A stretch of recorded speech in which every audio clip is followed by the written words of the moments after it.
সমাজ যাদের বউ পাগল বলে আমি তাদের অনেক বেশি রেসপেক্ট করি।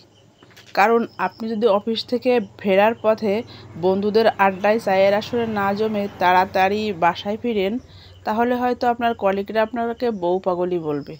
আসলে আমি বুঝি না এরা কোন ধরনের মানুষ, যে হাত দুটো দিয়ে সারা দিন পরিশ্রম করে আপনার ফ্যামিলির জন্য, আপনার জন্য, আপনার বাচ্চাদের জন্য খাবার রেডি করে দেয়, মুখে খাবার তুলে দেয়। সেই হাত বা সেই মানুষটাকে যদি হেল্প করাকে সবাই বউ পাগল বলে, তাহলে আমি বলবো আপনারা কোন দৃষ্টি দিয়ে বউ পাগল বলেন। তাহলে আপনাদের চোখের ডাক্তার দেখিয়ে নিন, অথবা গ্যাস্ট্রিক বা অ্যালার্জির ওষুধ খেয়ে নিন।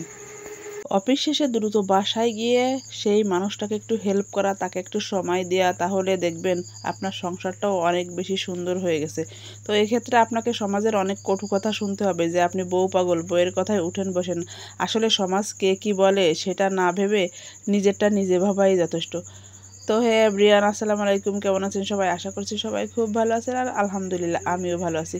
এই তো আপনাদের সঙ্গে গল্প করতে করতে আমি দুপুরের রান্নাটা রেডি করতেছিলাম। এখানে আমি মাছ ভেজে নিয়েছি, আর হচ্ছে টমেটো দিয়ে মাছ দিয়ে রান্না করব। তো টমেটোটা হচ্ছে আমি ফ্রোজেন করে রেখে দিয়েছি, যেহেতু আমি গ্রামে থাকি, সব সময় টমেটোটা পাওয়া যায় না। তো আমি এগুলো সিজনের সময় ফ্রোজেন করে রেখে দিই, আর এটা আমার মেয়ে খেতে অনেক বেশি পছন্দ করে। ইভেন আমরা সবাই মোটামুটি টমেটো আলুর ঝোলটা খুব মজা করেই খাই।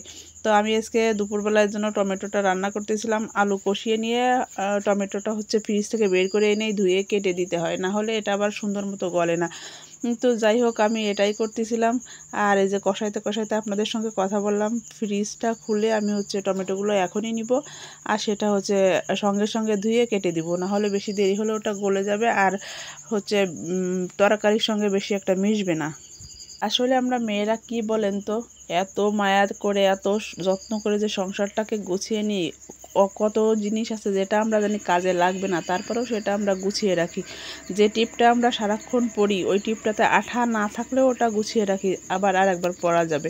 যে চুড়ির একটা ভেঙে গেছে, এটা কাজে লাগবে না জেনেও আমরা তুলে রাখি। কেন জানেন? এটা হচ্ছে মায়ার জন্য। আমরা আসলে মায়ায় অনেক বেশি আটকে যাই মেয়েরা, তাই মায়াবতী।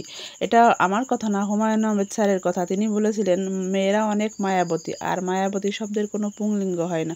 তো আসলেই আমরা মায়ার টানে কত কষ্টে কত যত্ন করে সংসারে আটকে থাকি, শুধুমাত্র মায়ের জন্য। আর যদি আমাদের হাজব্যান্ডরা একটু হেল্প করে, তো সমাজের লোকের কটু কথা আছে, বউ পাগল, বউ যেটা বলে সেটা করে। আসলে বউ যেটা বলে সেটা করলে দেখেছেন আজ পর্যন্ত কোনো স্বামীর সংসার নষ্ট হয়েছে? বরং তো ওই সংসারটা আরও অনেক বেশি সুন্দর হয়, উন্নত হয়। তো কেনই বা ওয়াইফের কথা শুনবে না? আপনারাও ট্রাই করবেন, দেখবেন আপনাদের সংসারটাও অনেক বেশি সুন্দর হয়ে গেছে। তো এই তো কথা বলতে বলতে রান্না রেডি। আজকের মতো এই পর্যন্ত। আল্লাহ হাফেজ।